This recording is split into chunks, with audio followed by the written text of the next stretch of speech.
Welcome to the Excel Still More podcast. I am your host, Chris Emerson. I'm here to encourage you in your walk with God.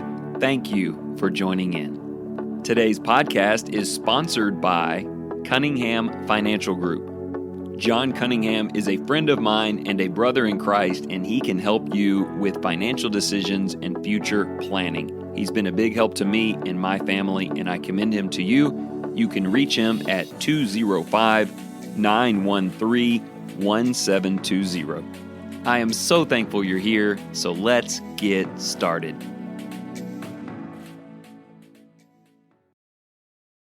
Hey, welcome back and thanks for listening in. I especially want to thank you now that we are officially in summer. All podcasters know that when routines get disrupted, listenership goes down. Certainly, summertime qualifies as one of those annual routine disruptors.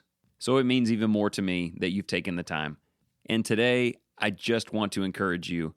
I want to draw you to the power of Jesus and infuse your life with untouchable hope and the deep sense of satisfaction that comes from a life of eternal purpose, especially in a world, society, and time of incredible duality. And we'll talk about that word today. Extreme highs, impossible lows. Great light, imminent darkness.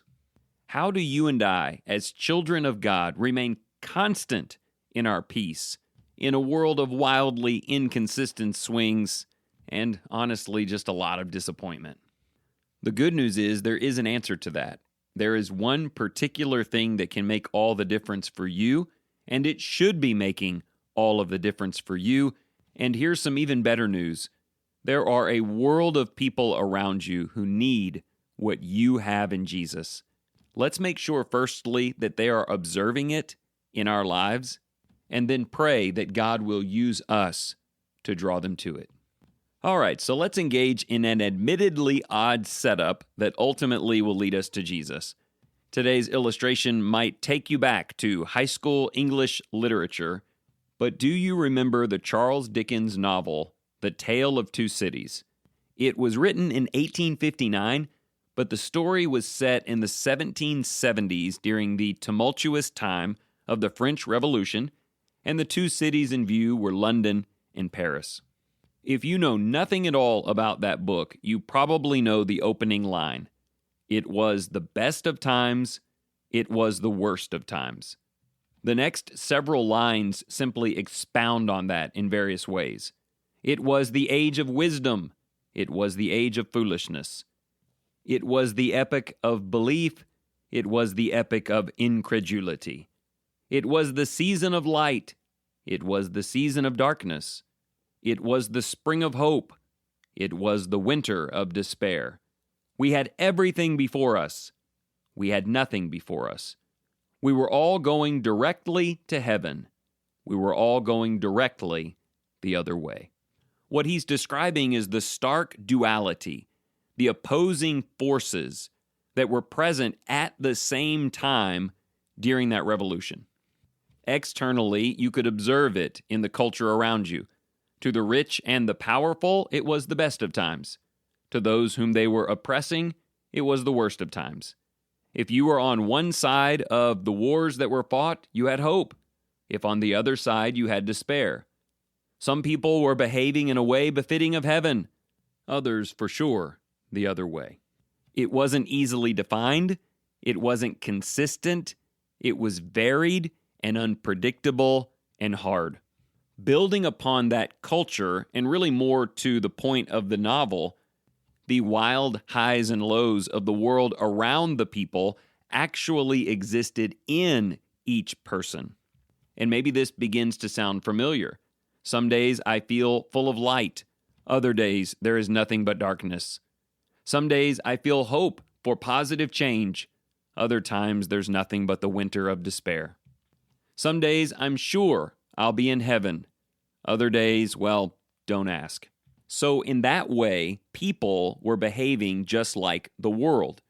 In the world, every coin has two sides, both things happening simultaneously, and you never know how it's going to fall on a given day.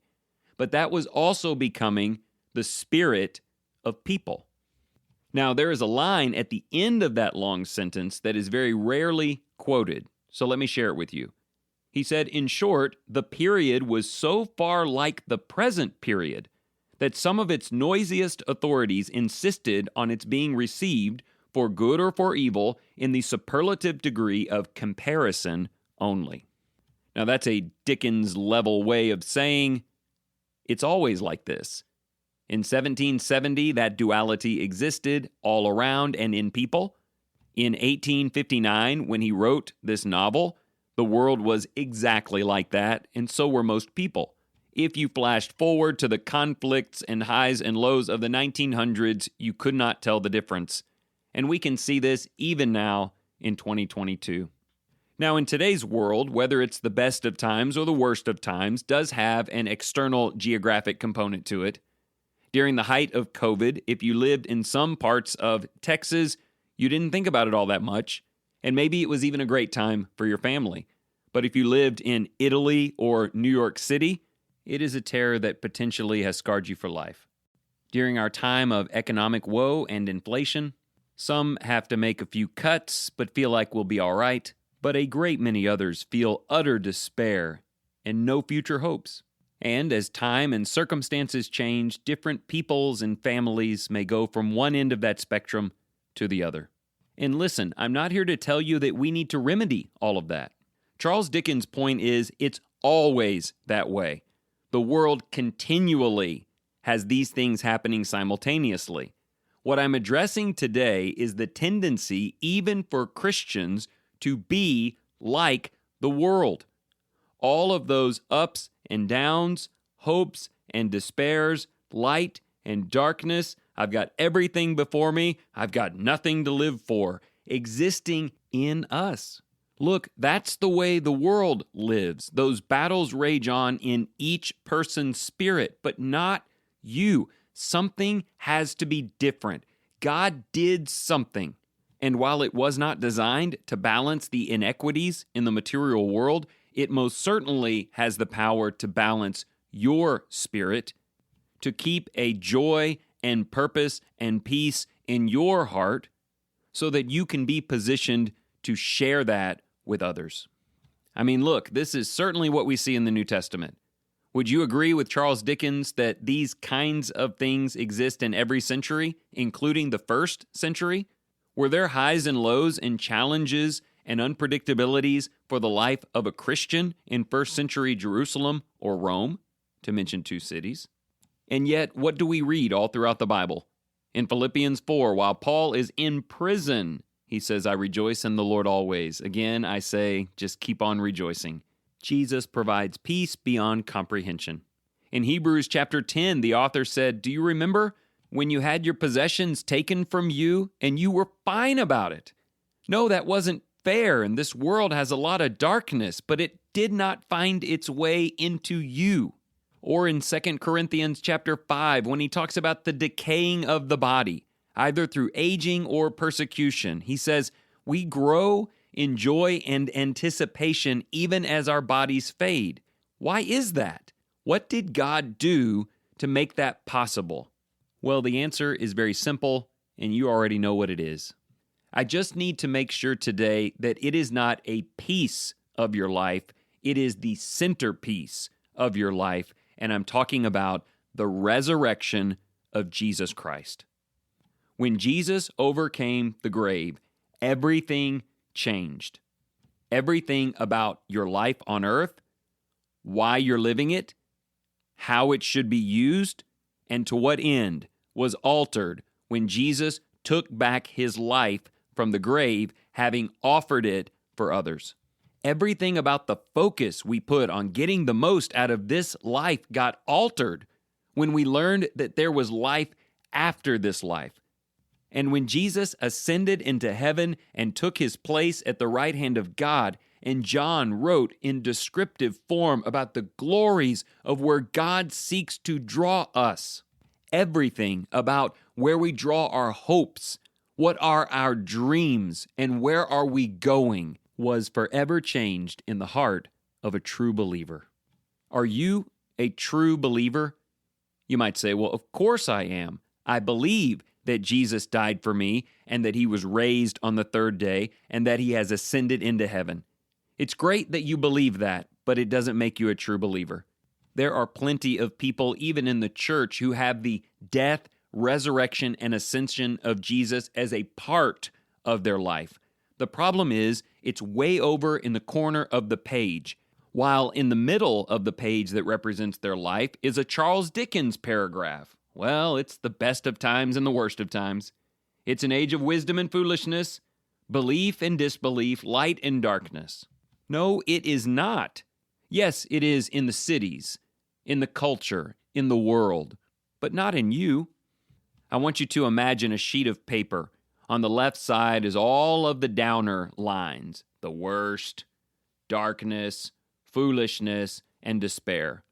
On the right side are all of the good things, the best of times, wisdom, heaven, everything before us. And right in the middle of the page, dividing those two lists, is a beautiful red cross. The top beam reads, "The power of Jesus," and all the way down the middle is the word resurrection. The resurrection has divided darkness and light, worst and best, nothing from everything, and hell from heaven. There is who I was and what I was subject to and what lived in me, replaced by who I am and what is and what abides in my soul. To try and lock all of this in with an example, I want to turn your attention from the tale of two cities to the tale of two houses. The same people were in each house at different times, but something happened in between that changed everything. By the way, this is a full-length sermon at the Lindale Church of Christ page or website or podcast if you want more biblical content. But it starts with the 11 apostles locked away in a house after Jesus died. The text reveals that they were mourning and weeping, that even when someone came to them to tell them that Jesus was raised, they refused to believe it. They did not understand what was happening, and they were terrified of the Jews. It was quite actually the worst of times for these men. They had just lost Judas, who had become a betrayer and had hanged himself. The last interaction Peter had with Jesus was when he denied Christ 3 times, and Jesus looked him squarely in the eyes. Since then, they had watched their rabbi be put to death on a cross. The world still had its ups and downs, those who were victorious and those defeated. But this was a house filled with utterly defeated people. But then came the resurrection. And not just Jesus coming up from the grave, but him appearing to them and chastising them for not believing in his plan, for distrusting his promises and giving in to the winter of despair. They began to rejoice in him and worship him. Some days later, they watched him ascend into heaven, and when we go to Acts 1, we have those same men, as well as others, gathered in another house. But everything was different. They were united. They were encouraged. They were praying. They were hopeful and confident. There was a state of great expectation. They knew that Jesus was alive, and that even in a dying and disrupted culture, God had a plan for their lives. The Holy Spirit fell upon those men, and they began preaching. And what were they preaching? The resurrection of Jesus Christ. It's on nearly every page of the first set of chapters in the book of Acts. They no longer mourned or wept or disbelieved, and they were no longer afraid. Even when the officials told them that they must stop teaching, threatened to, and eventually did beat them, they said, Jesus is alive. There is life after this. We're giving up this life just like he did because we believe in the next. Our Christ is risen and ruling.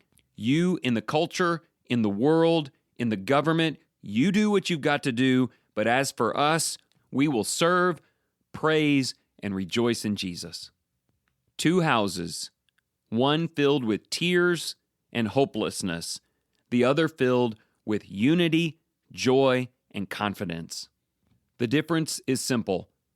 The resurrected Son of God became the centerpiece of their lives and divided who they were from who they became.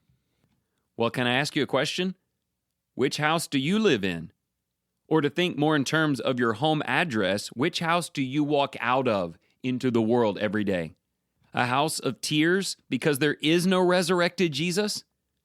Or a house of victory, who knows exactly who you serve and the nature of his kingdom and the unbelievable, stable promises that exist in your heart today and will sustain you forever? I'm thinking of 1 Corinthians chapter 15, which is about the resurrection of Jesus. And there are really only two choices here. Either our faith is worthless, we're still in our sins, and we are a pitiful group who is feigning some sense of hope, where in truth we're just like the world, up and down with the waves, with no security, or Christ has been raised, the first fruits of those who die, who brings resurrection of the dead, and the promise, verse 22, that we will all be made alive, that he will hand over the kingdom of which we are a part to the God and Father when he has abolished all of the temporal kingdoms and authorities around us, and even abolished death. If you're a Christian, I need you to know you can't do both. You can't be hopeful and hopeless. Your life can't be light and darkness. In Christ, there is only light if he has been raised from the dead. Let me give you a couple of thoughts to close with here. Number one, that makes us incredibly different than the world around us. People will begin to notice your unwavering stability, and they will want to know what your footing is established upon. There is a lot of sandy ground in this world, in every generation, but Jesus is our rock. But also it will infuse you with a sense of purpose and direction. To help with that, I want to tell you about the end of the Charles Dickens novel. There was a character named Sidney Carton. Had a very up and down life, a lot like the world around him. He lost out on a love triangle where another man got the girl. His life lacked purpose and hope. But at the end, he did something noble. The other man in that story was falsely accused and about to die at the guillotine the following day. So Sidney went in and drugged him and took his place and died in his stead. And here is what Sidney Carton said at the end of this novel. It is a far, far better thing that I do than I have ever done. It is a far, far better rest that I go to than I have ever known. Do you see what happened there? Even a small sense of purpose and self-sacrifice brought joy in his death and the expectation of rest. How much more you and me, who serve a Jesus who gave his life for us, who was raised to give eternal hope to us. Serving him and others is a far, far better thing that I do than anything that I have ever done in his name. And where I am going in following him is far, far better a rest than anywhere I've ever known. Jesus' life, death, and resurrection has changed us. It has filled us with purpose and direction.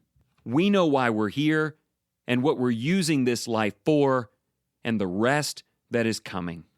But only for those who believe. So which one is it? Where do you live today? In a life with a dead Savior or a risen ruler? It's time to make your choice between the two houses.